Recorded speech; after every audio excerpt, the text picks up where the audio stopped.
Hello everyone, welcome to our YouTube channel, and today we are learning schools of criminology. We are learning about schools of criminology.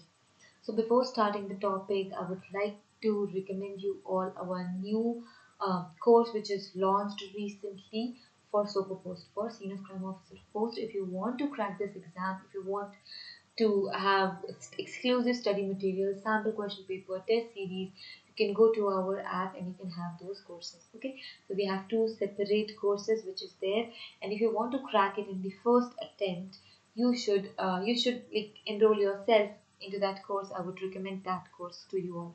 Okay, so now let's just start the lecture. It is schools of criminology. So you have these topics in your SOPO syllabus, like criminology, history of criminology, schools of criminology. So schools of criminology comes under the history part.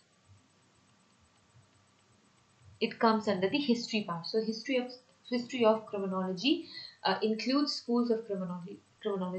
So at earlier phase when criminology was developing, we used to have schools of criminology. Okay, but before these schools came in light, it was just a normal belief and system which used to give punishment and all. Okay, so the historical period of time, or the history of primitive society, an early medieval period which reveals that human thinking those days was predominantly run by religious thoughts, religious beliefs, myths, and superstitions. Okay, so it was really very hard to come out of those superstition things, mysterious things, magic, and all that. So this was the hurdle of criminology to achieve the proper flow of law, you can say. In other words, we can say very little attention was given to the motive, environment, and psychology of the criminal. So earlier they used to focus on early people. So early people used to focus on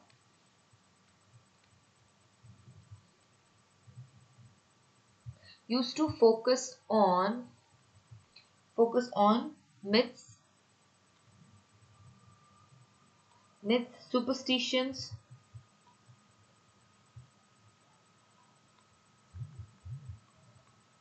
superstitions, and other religious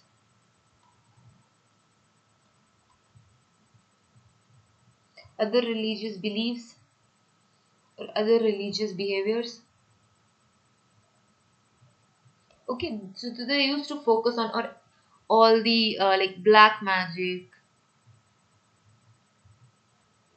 and all that. So early period of time, if someone is involved in any type of crime and all that, so people used to believe that that person is involved in black magic, or because of some religious behavior he is doing, or behaving in such a manner and all that, myths and superstitions.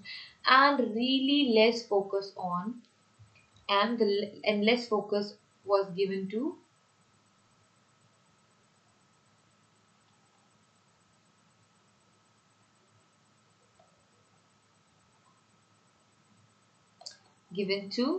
environment,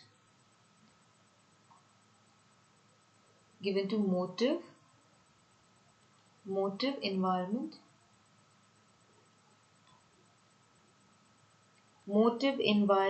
and psychology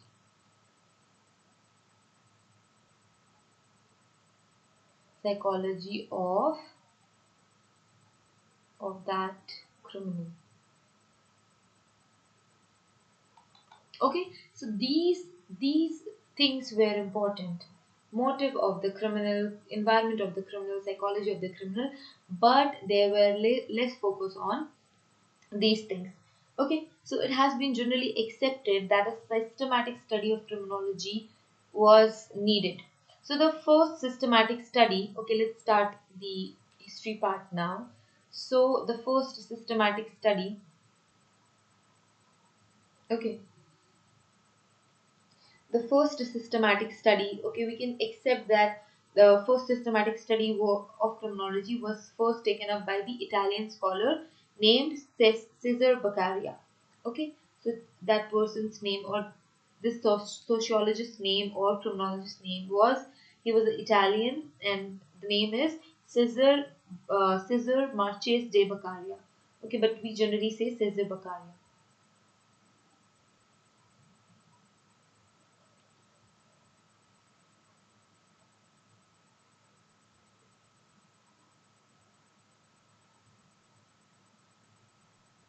Okay, so he was the criminologist at that time. Okay, so in 1738 to 90, in 1738 to 94, this was the timeline. And okay, he was founder of modern criminology. So founder of criminology. He was the founder of criminology. Founder of criminology, and his greatest work was, like, in the science of criminology, was that he was the first person to proceed the study with, like, study of criminals and scientific basis, and he reached certain conclusions from which definite methods of which gives definite method of handling crime and criminals could be worked out. Okay, thus the theories of criminology and schools of criminology emerged. Okay, so he was the founder of criminology. We can say he was the founder of modern criminology. I'm very, very sorry. Modern criminology. He was the founder of modern criminology.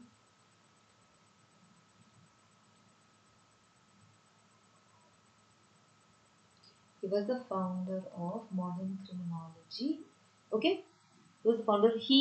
Contributed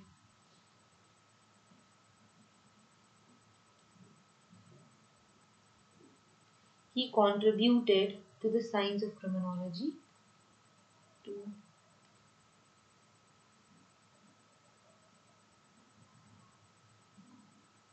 to science of criminology,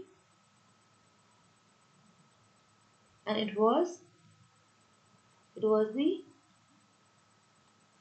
he worked on, we can say he gave the contribution to science of criminology, and he worked on the for the very first time proceed he for the very first time he proceeded with the study of criminals, on study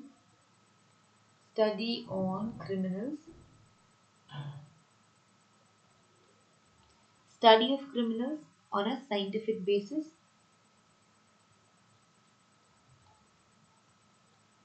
on a scientific basis. Okay, so on a scientific basis, we can study criminals, and we can reach certain conclusions from which definite methods of handling crime and criminal could be worked out. So it can help, it can help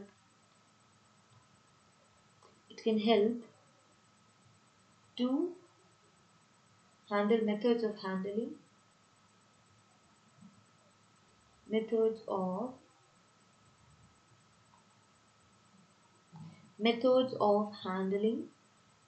crime and criminals,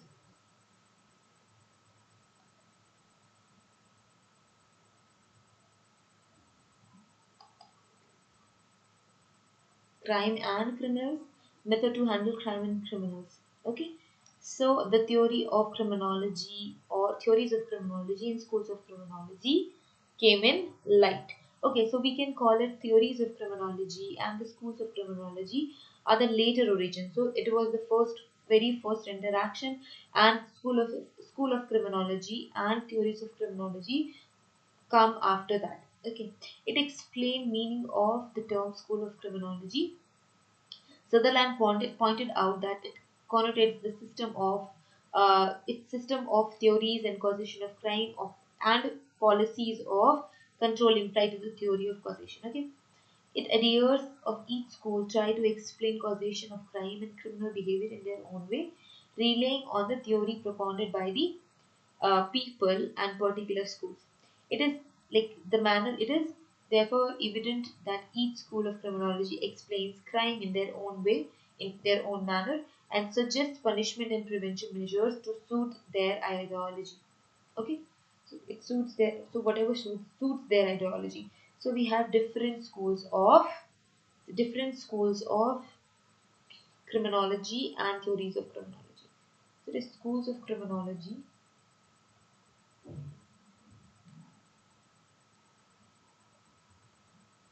schools of criminology, also known as theories of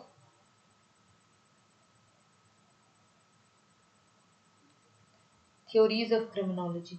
Okay, so different schools of criminology have different beliefs, different ideology, and they define crime in their own way, and they give punishment and preventive measurements according to their ideology.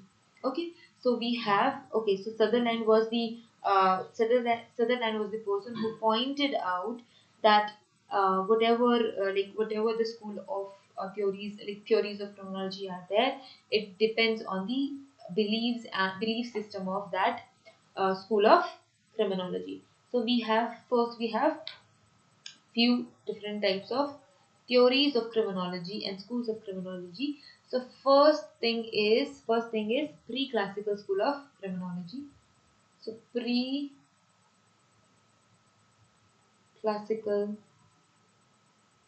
pre-classical school of criminology. Pre-classical school of criminology, then classical, the classical school,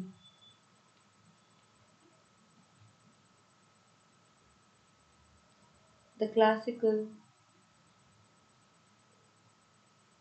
school of criminology,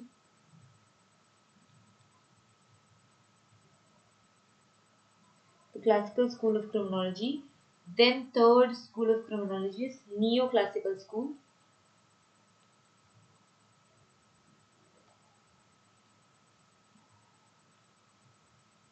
neoclassical school of criminology. Okay, so this is the third school. Then we have positive school. Then we have positive school of criminology.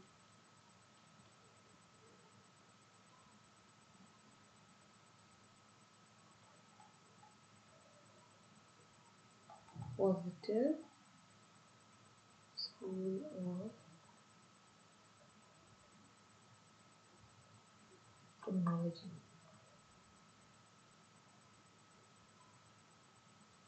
Positive school of criminology. So these are schools of criminology or theories of criminology, which includes history and present day with them. Okay, so we will explain the pre-classical school of criminology, the classical school of criminology, neoclassical school of criminology, and positive school of criminology. So these are four important schools of criminology. So first theory of criminology is, it was the period of 17th and 18th century in Europe. So one by one, let's decode these schools of criminology and theories of criminology. So first is a pre-classical school.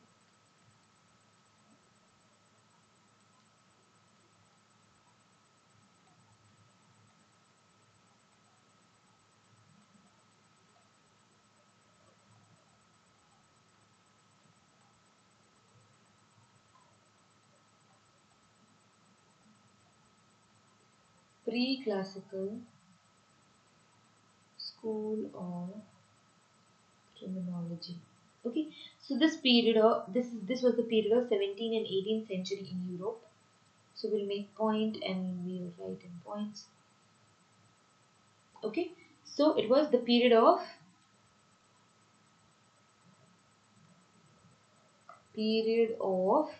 17th and 18th century. 17th and 18th century. 17th and 18th century in Europe. 17th and 18th century of Europe, that was dominated by the Saint Thomas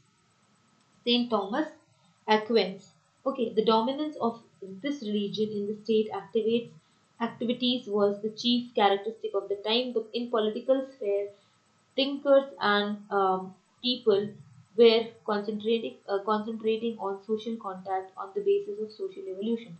The concept of dividing right of king, advocating supremacy of monarchs, was held in great esteem. Okay, the scientific knowledge was yet unknown. The concept of crime was rather verge or obscure. There was a general belief that a man by the nature is there was a belief that a man by nature is simple and his actions are controlled by some superpowers. Okay, superpowers. It was generally believed that a man commits crime due to the influence of some external spirit called demon or devil. Thus, an offender, that person who's doing all the crime, commits a wrongful act not because of his own free will but due to the influence of some external superpower. No attempt was, however, made to probe into the real cause of crime. This demonological theory of criminality, proposed by the exponent of pre-classical schools, acknowledged the omnipotence of spirit, which they graded as a great power. Okay, so this is the main belief and main system of this thing. You can even say that this is the demonological theory of criminality. Demonological theory of criminality. I'll write it in here. Demonological, because that person is under control of demon.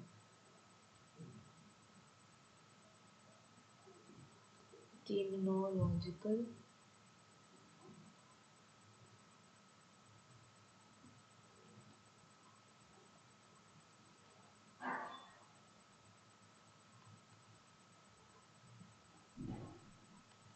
Demonological theory of criminality. So it was the period of 17th and 18th century. Next important point would be, it is there was a belief, they used to believe, I'll write there was a belief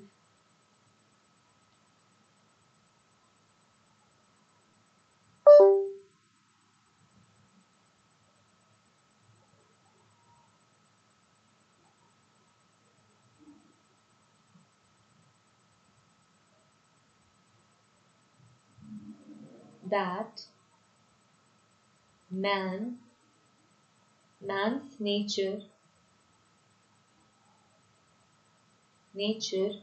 is simple. Its nature is simple and his actions are controlled by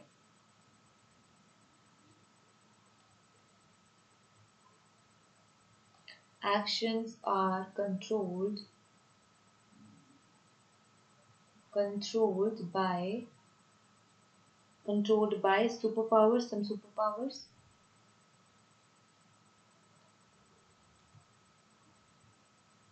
Okay, the actions are controlled by superpower. It was generally believed that the man commits crime due to influence of some external spirit. If that man is doing any crime, if that man commits crime,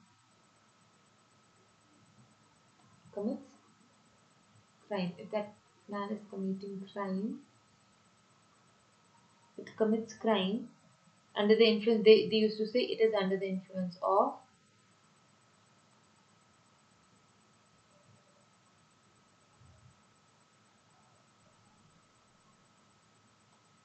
under the influence of some external spirit.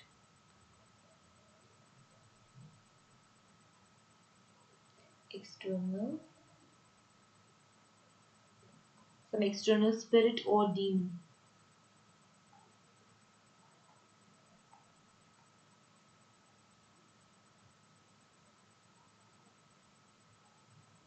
Okay. So, offender commits a wrongful act not because of his own free will, but due to the influence of that external superpowers. Okay, commits crime due to external superpowers. Okay, due to external superpowers. So that was the belief of pre-classical school of criminality or criminology. Okay. Second was the classical school. The classical school of criminology.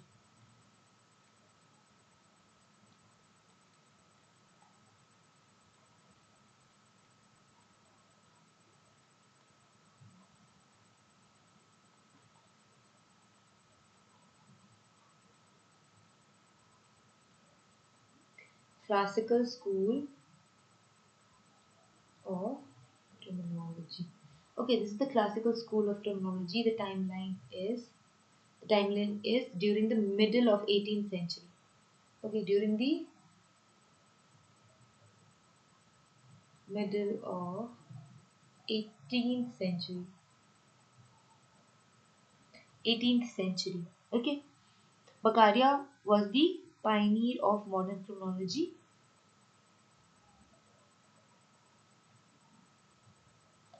Was pioneer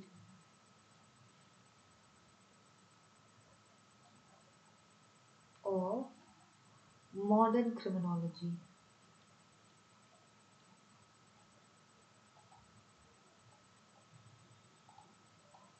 Modern criminology.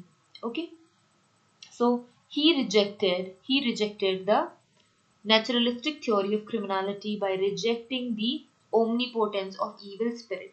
So this person said that there is no evil or demon who controls the behavior of person. Okay, he led that the greater emphasis on mental phenomena of the individual and that attribute to the crime to free will of that individual. If a person like choosing the crime, that it's that person's free will.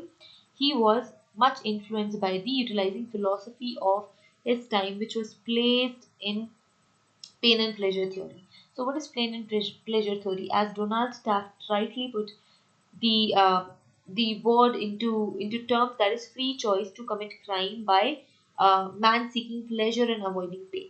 If because that man wants to seek pleasure and that man want to avoid the pain. So that is pain and pleasure theory. The main important things of this school was man's emergence. They state few things. Okay, I'll just write this thing first. So okay, the proponents of these classical schools theory, so they rejected pre-classical pre-classical school of criminology.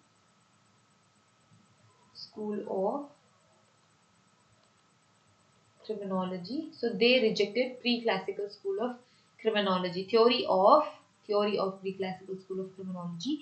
They said criminality, like they said, there is no emphasis, no control of free spirit or evil spirit on the person's head, or like the demon doesn't control that person. They laid greater emphasis on mental phenomena. They laid they laid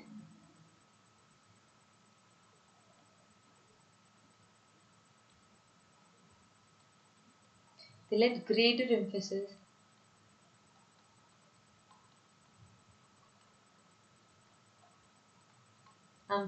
on mental phenomena.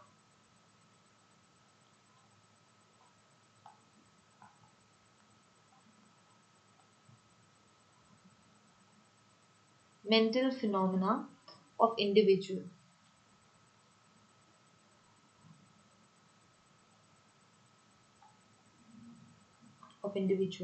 Okay, if that person is committing any crime, it's his or her free will. If any person commits crime, it's her free will. So it's on that person's free will. Okay, and after that, one more theory came. That theory's name is pain and pleasure theory. Pain and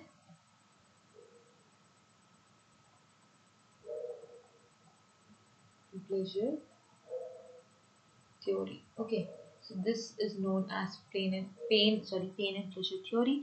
So it states that if a person is doing any crime, because that person seeks pleasure and that person wants to avoid the pain. Okay,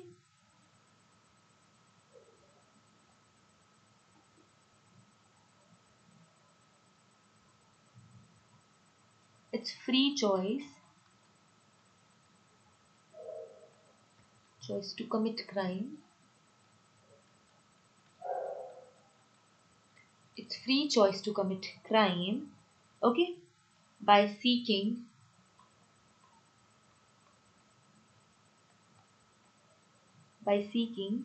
pleasure and avoiding pain. Okay, the main points of that school was man's emergence from the state religious thing involved the application of reasons of responsible individual. Okay, it is the act of an individual and not his intent which forms the basis of criminality within him. Okay, in other words, we can say criminologists are concerned with the act of the criminal rather than its intent. Still, they could not, they couldn't never think that there could be something like crime causation. Okay, the classical school writes. The classical writers accepted punishment as a principal method of infliction of pain, humiliation, and disgrace to that person to create fear and control that person. Okay, so they work on crime and punishment. So they were the people who believed on punishment. Okay, so they said that if a man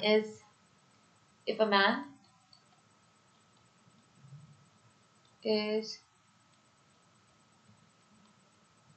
choosing crime, it's free will. Okay, it's his or her free will. It is an act of an individual and not the intent. It is the act. If they have done the crime, they'll get the punishment. It is the act of that individual. It is the act of that individual and not his intent.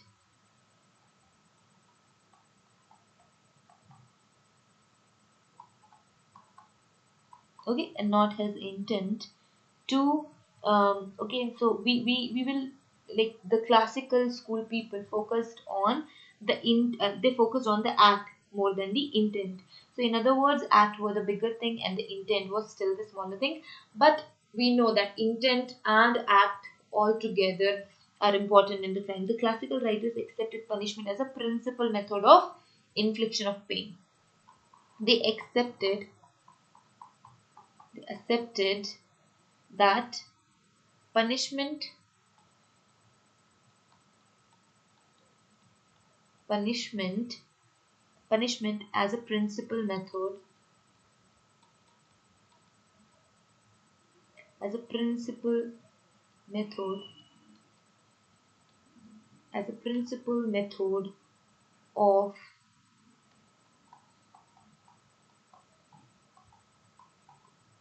inflicting pain humiliation and disgrace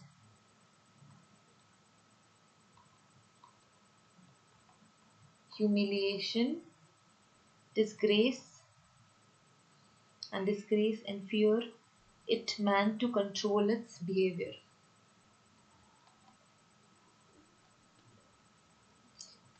to create fear,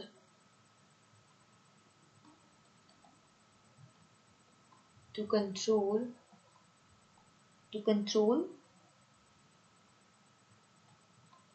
his behavior,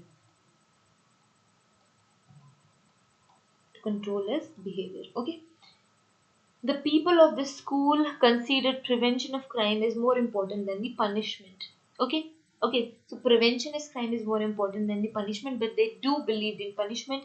Do like they accepted punishment as the important way of controlling of crime, but prevention of crime is really very important. Therefore, they stressed on the need of criminal code in France, Germany, and Italy to systematize the punishment of forbidden acts. Thus, the real contributions of classical school of criminology lies in the fact that it underlines the need of well-defined criminal justice system. So Beccaria and his historical work is on crime and punishment that denotes or that is the basis of punishment and observe that the aim of punishment should only to prevent the criminal from committing new crimes. So why we give punishment to those people who do crimes so that the other people do not follow that in the fear of punishment. Okay, so that idea was really very simple. They accepted punishment as a remedy to control the crimes. They believe that controlling the crime is better than the punishment. Okay, that's why they used to give punishment to control the criminal behavior. Okay, so it was C and next is D. Okay, the propounders of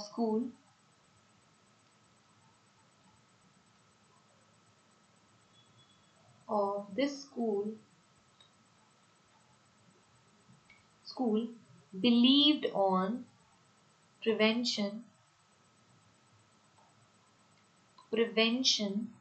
of crime is is more important is more important than punishment for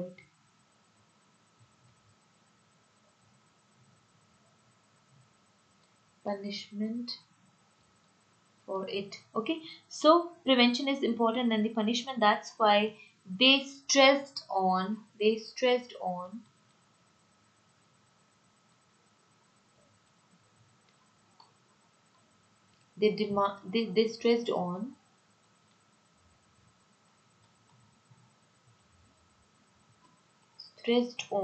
So what was the stress? They stressed on a systematic punishment code or penal code or criminal code.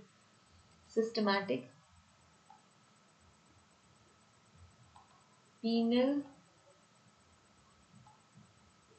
code.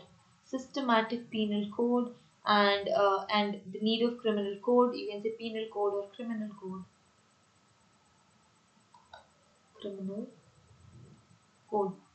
Initially in where? Initially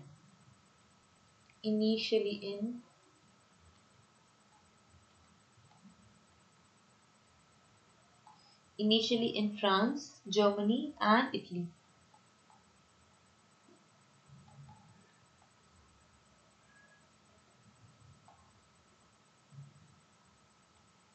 Okay, Germany, France, and Italy, and this was the best attempt of our favorite modern criminologist Beccaria, because that work was really very historical. Because of that, we work like this like people of classical school worked on crime and punishments. Okay, which was the basis of punishment, and observed that the aim of punishment should only be to prevent criminals to form new to from committing new crimes, to prevent them from committing new crimes against the law of the country. Okay, the advocates of criminal school supported that the right of the state to punish the offenders in intent to public security. Relying on the historical principle of pain and pleasure, they pointed out that the individual was to be the basis of punishment. Okay, the other words meant that punishment was to be awarded keeping in view the type of deviant behavior of that criminal. Okay, so we can write. Then we have one more point. Next one. Okay. So the people of new classical schools, supported the right, they supported the right of state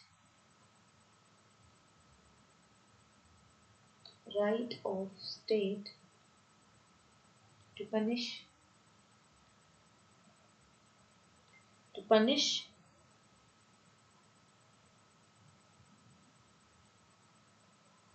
the offenders.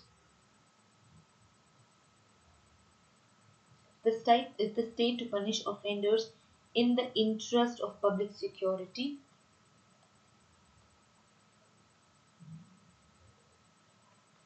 Interest of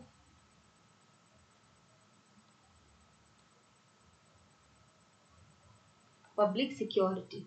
Okay, so the type of crime will ultimately affect the punishment. They kept a pain and pleasure theory in their mind, and then they supported that thing that if it depends, the punishment will depend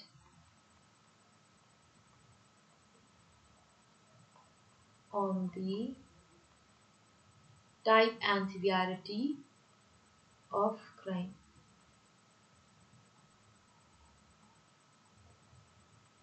Okay.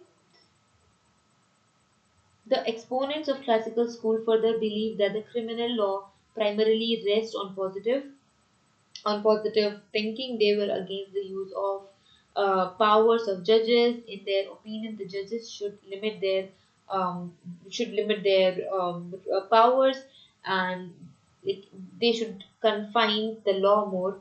And they also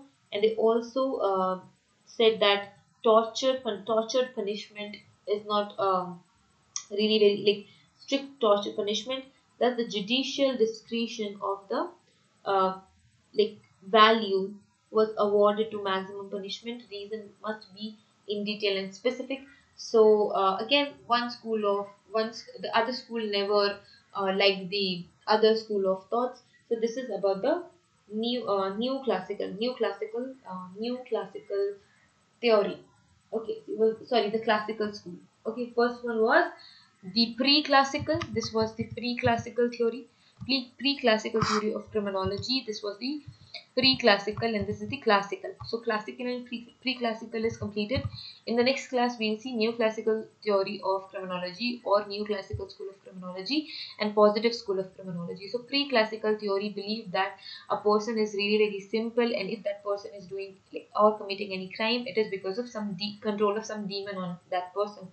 The classical school people said that there is no such kind of thing, no demon and all that. It's just an act of that person, and free will of that person to choose crime over anything else. So they believe that punishment is really very important to prevent crime. They believe that punishment will prevent the crime. Prevention of crime is better than giving punishment. So they demanded so there was a demand of criminal code or penal code in different areas of the globe. And then in the classical school there was a development in crime and punishment. So it was a great development, or the great, what we can say, lead of school of the classical school of criminology. In the next class, we'll cover new classical school of criminology and positive school of criminology. Okay, so stay tuned. We will cover this topic in the next lecture, and subscribe our YouTube channel to get these type of video lectures and to prepare for your upcoming forensic exams. Do not forget to visit us on our official app, in our Telegram channel, in our Instagram group. Okay, so Instagram page, Telegram group, and you have to subscribe our YouTube channel for more interesting and important video lectures coming up. Okay, so see you in the next class, guys. Have a great day ahead. Bye. Thank you.